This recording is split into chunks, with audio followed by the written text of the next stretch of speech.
Well, many investors believe that you should buy a stock at the point of maximum pessimism, right? Buy when there's blood in the streets, so to speak. So does that mean you should buy Goldman Sachs? Earlier today, Brad Hintz of Sanford C. Bernstein said he thought you should.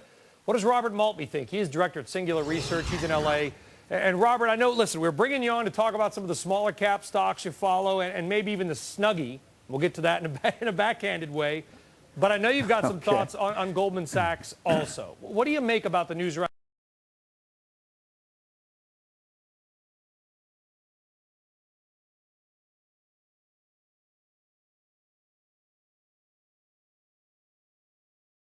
Because isn't this a little bit like going in and closing the door to the hen house after the coyotes have already gone? I mean, I would afford the notion that maybe when you look at this, and Goldman, as it's coming out, was really smooth about what they did, but they really didn't do anything far different than what the other banks did, right? And what the public really knows is Goldman got bailed out by AIG, which comes right to us. And what the public is really concerned about is the notion of too big to fail. And the notion of too big to fail really, as the public's becoming aware, is a put option onto the public.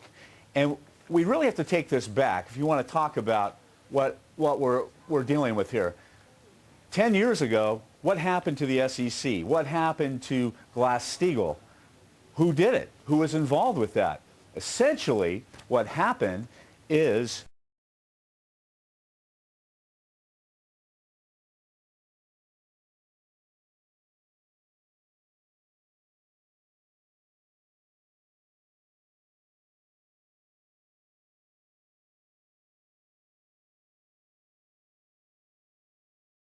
Right now.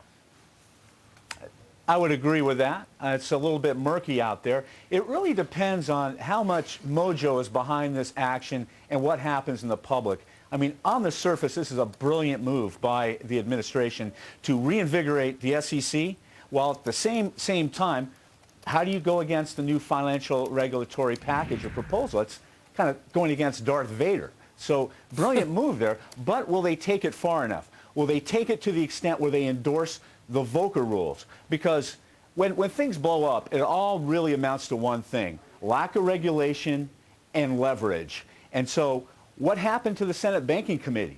What happened to the Congressional Finance Committee? Who was in charge of that at the time? What were they doing? Why weren't they watching? Right. I think that's the real question. A lot of questions around Goldman, but let's quickly get to why you're here. And that is, you've got an investment thesis about, you know, some of these I mentioned the Snuggie or the Slap Chop, some of these companies that are directly marketing to individuals, you know, they're sort of poo-pooed in large part from a business perspective, but you think there is a pretty good stock play or various plays on these companies. Name a few.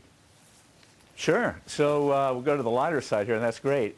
Companies like Home Shopping Network, we're talking about a vast industry here. The direct-to-consumer, the infomercial industry. Home Shopping Network was recently spun off from IAC. A lot of good going on. They were able to do very well in the recession, and it's an intriguing industry. I would see Home Shopping Network, click through it, but 82% of the audience, women, they are the best shoppers on the planet. They know what they're doing, and they're buying the goods. They're using it. Home Shopping Network's also positioned into e-commerce as well, and all the companies that really support this industry, that help process the industry.